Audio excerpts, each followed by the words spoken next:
আসসালামু আলাইকুম ওরহমতুল্লাহি ওবরাকাতুহ। আমি আরিফ হারেজ রনি রয়েছি আপনাদের সাথে। আশা করি সকলে ভালো আছেন। তো আপনারা যে যেখান থেকে আমার সাথে যুক্ত রয়েছেন, দেশ ও দেশের বাইরে থেকে সবাইকে শুভেচ্ছা এবং অভিনন্দন। আজকে আমরা একটা বিষয় নিয়ে আলোচনা করব, সেটা হলো মালয়েশিয়া শ্রমবাজার সম্পর্কে। আসলে মালয়েশিয়া শ্রমবাজার সম্পর্কে আপনাদের অনেক ধরনের প্রশ্ন রয়েছে। তো আসলে এই প্রশ্নগুলোর অ্যান্সার দিতে হলে আপনাকে কিছুটা সময় আমাকে দিতে হবে। যে হুটহাট করে ২-১ মিনিটে যে সব অ্যান্সার পেয়ে যাবেন, বিষয়টা এরকম নয়। তো সেজন্য আপনারা একটু কাইন্ডলি ভিডিওটা শেষ পর্যন্ত দেখবেন এবং আপনাদের মূল্যবান মতামতটা অবশ্যই কমেন্টে জানাবেন। ভুল হলে অবশ্যই আপনারা আমাকে সংশোধন করার পরামর্শ দেবেন। তো যাই হোক, আপনারা সকলে অবগত আছেন, আমরা খুব রিসেন্টলি একটা নিউজ পেয়েছিলাম মালয়েশিয়ার শ্রমবাজার সম্পর্কে। আশানুরূপ তথ্য আমাদের কাছে ছিল। আমরা আশা করছি যে মালয়েশিয়া খুব দ্রুতই বাংলাদেশের জন্য উন্মুক্ত হবে, সেই আশায় আমরা সবাই ছিলাম। এবং এটা মোটামুটি একটা সঠিক নির্দেশনা এবং সঠিক তথ্যই ছিল। কিন্তু কিছু জটিলতা, বাংলাদেশের অভ্যন্তরীণ কিছু জটিলতার কারণে আমাদের মালয়েশিয়ার শ্রমবাজার বিষয়টা হোল্ড হয়ে গেল এবং আমাদের যে তথ্য, আমাদের যে আশানুরূপ যে আকাঙ্ক্ষা যেটা ছিল, সেটা এই পর্যন্ত কার্যকর হয় না। আপনারা সকলে অবগত আছেন যে মালয়েশিয়াতে অলরেডি কোটা আবেদন শুরু হয়েছে। এইটা নিয়ে আমাদের যারা ব্যবসায়ী এবং যারা কর্মী, তাদের উভয়ের মধ্যে খুবই সমালোচনা সৃষ্টি হয়েছে। এর মধ্যে অনেক ধরনের বিভ্রান্তিকর তথ্য, অনেক ধরনের প্রপাগান্ডা আমরা দেখেছি। আসলে এই প্রপাগান্ডাকে পুঁজি করে অনেকেই মানুষের সাথে প্রতারণা করছে আমরা যেহেতু এই ট্রেডের সাথে যুক্ত, আমরা দেখছি। আমরা জানি যে মালয়েশিয়ার গভর্নমেন্ট কোম্পানিগুলোর জন্য নিয়োগ আবেদন শুরু করছে, কোটা আবেদন চালু করেছে। কিন্তু এটা আমাদেরকে বুঝতে হবে, কোটা আবেদন কি, কোটা আবেদন কাদের জন্য, এটা কার বিষয়, এটা আমাদেরকে জানতে হবে। আপনারা যারা মিনিমাম এই বিষয়ে একটু জানাশোনা আছেন, তারা অবশ্যই বিষয়টা অলরেডি অবগত হয়েছেন। কিন্তু আমাকে যারা প্রতিদিনই মোটামুটি আমাকে যারা মেসেজ করেন,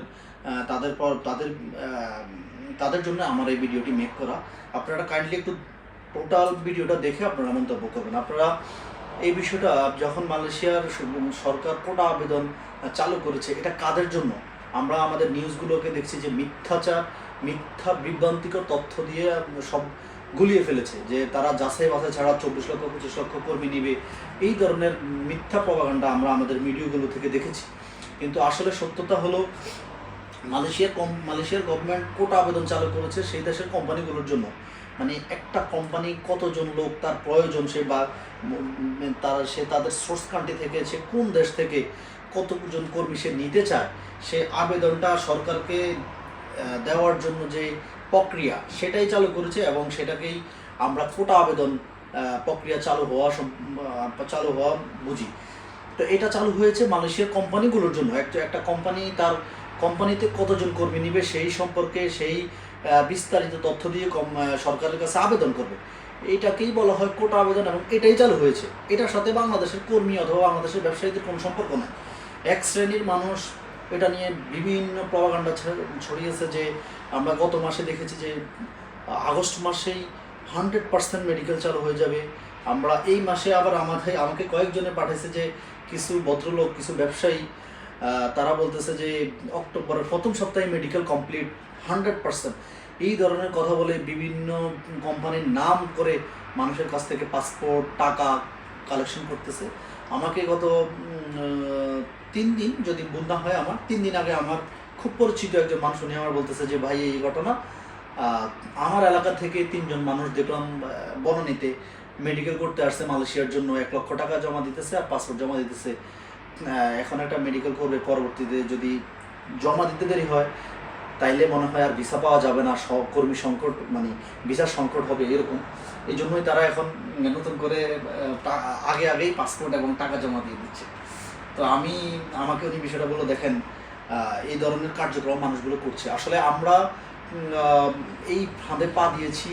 এই নিউজগুলো যেমন প্রপাগান্ডা ছড়িয়েছে, সেই কিছু মানুষ এটাকে পুঁজি করেই মানুষের সাথে এই ধরনের কার্যকলাপ করছে এবং পরবর্তীতে মানুষ ধোঁকা খেয়ে সবাইকে খারাপ মন্তব্য করছে। এটা আমাদের স্বভাবগতভাবেই হয়ে আসছে। যাই হোক, আমি যেটা বলতে চাইলাম সেটা হচ্ছে কোটা আবেদনটা কোম্পানি সরকারকে জানাবে যে আমার এতজন লোক লাগবে, যেহেতু সোর্স কান্ট্রি 14টি, যে কোনো একটা থেকেই তারা সেটার জন্য আবেদন করতে পারে।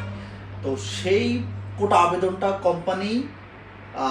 কোম্পানি যখন সরকারকে দিবে তখন সরকার এটাকে যাচাই বাছাই করবে। কোন সরকার? এটা মালয়েশিয়ার সরকার। মালয়েশিয়ার কোম্পানিগুলো তার কোটার চাহিদা অনুযায়ী কোম্পানির কাছে কোটা আবেদন করবে এবং সরকার কোটাগুলো যাচাই বাছাই করবে এবং তাকে যেই কয়টা কোটার জন্য সে যোগ্য তাকে সেই কয়টায় কোটাই দিবে। আপনারা একটু ভিডিওটা একটু শেষ পর্যন্ত দেখবেন, দেখে এরপরে মন্তব্য করবেন।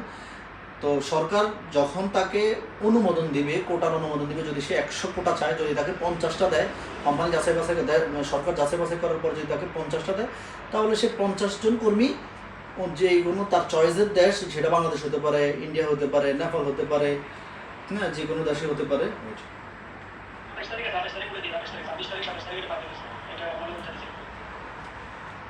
তো সেই যে কোনো দেশ থেকে হতে পারে। তো সে কোম্পানিগুলোকে তাদের অনুমোদন দিয়ে দিবে। তারপর সেটা সেই দেশের দূতাবাসে সেটা সত্যায়িত হবে। আপনারা জানেন কোটা আবেদন দিলেই যে চালু হয়ে যাবে তা না। আপনি গভর্নমেন্ট কোটা আবেদনটা যখন অনুমোদন দিবে, অনুমোদন দেওয়ার পরে ওই অনুমোদনটা আবার দূতাবাস কর্তৃক সত্যায়িত হবে। দূতাবাস যে ওই দেশের দূতাবাস, এবার বাংলাদেশের জন্য যদি কর্মী চায়, বাংলাদেশ দূতাবাস সেটাকে যাচাই বাছাই করবে। এবং অনেক সময় কোম্পানি ভিজিট করে বলতে দূতাবাসের কর্মকর্তারা কোম্পানি ভিজিট করে, দেখে কোম্পানির অ্যাকোমোডেশন আছে কিনা, তারা 50 জন লোক আনলে তাদেরকে কাজ দিতে পারবে কিনা, এগুলো যাচাই বাছাই করে তারপরে কোন সত্যায়ন দিয়ে দেয়। যদিও পূর্বের কলিংয়ে মালয়েশিয়ার সরকার থেকে নির্দেশ ছিল যে সত্যায়নের জন্য কোম্পানিগুলোকে ভিজিট করা যাবে না। যাই হোক, ওটা আলাদা প্রসঙ্গ। তো এখন এটার সাথে বাংলাদেশের কোনো সম্পর্ক নাই।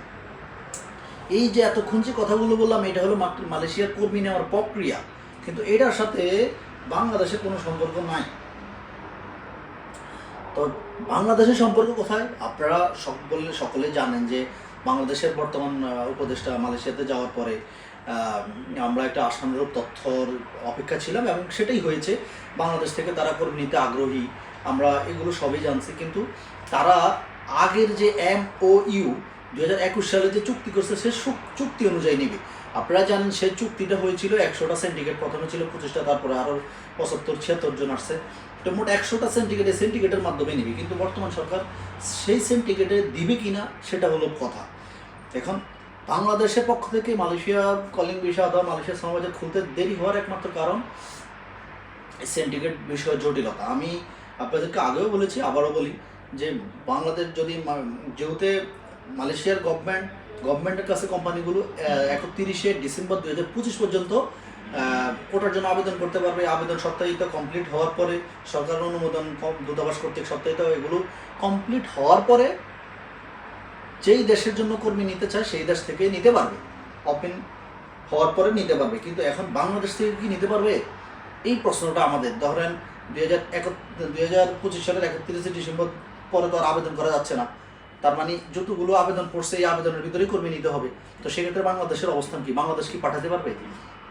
এখন এটার অ্যান্সার হলো বাংলাদেশ পাঠাতে পারবে। বাংলাদেশ পাঠাতে পারবে যদি মালয়েশিয়ার শর্ত মেনে নেয়। মালয়েশিয়ার শর্ত হলো তারা সিন্ডিকেটের মাধ্যমেই নিবে, তারা নির্দিষ্ট রেকর্ডিং এজেন্সির মাধ্যমে নিবে, তারা অফ অ্যান্ড ফর অল সবার জন্য মুক্ত করবে না। তো সেই জন্য আমাদেরকে এটাতে এই জায়গায় আগে আমাদের কি বলে এই জায়গায় আমাদেরকে আগে এক হতে হবে। আমরা কি সিন্ডিকেটের মাধ্যমে আমাদের সরকার কি কর্মী পাঠাবে কিনা, নাকি সবার জন্য মুক্ত করবে, এই বিষয়টা। এখন সবার জন্য যদি গভর্নমেন্ট তো চাচ্ছে সবার জন্য মুক্ত করতে, কিন্তু মালয়েশিয়া থেকে এটা দিবে না। মালয়েশিয়া চাচ্ছে যে তারা আগের মতো সিন্ডিকেটের মাধ্যমে করে নিতে। এখন তো যেহেতু মালয়েশিয়া একরকম চাচ্ছে, বাংলাদেশ একরকম চাচ্ছে, তো সেটা সমঝোতা না হওয়া পর্যন্ত বাংলাদেশ থেকে কর্মী যাবে না। এতটুকু আপনার নিশ্চয়তা থাকতে পারেন। আমরা আশা করছিলাম যে একটা সমঝোতায় আসবে, সমঝোতায় আসার পরে সিন্ডিকেট হোক, সিন্ডিকেট ছাড়া হোক, বর্তমান সরকার এটা নিয়ে একটা উদ্যোগ নেবে এবং একটা কর্মীদের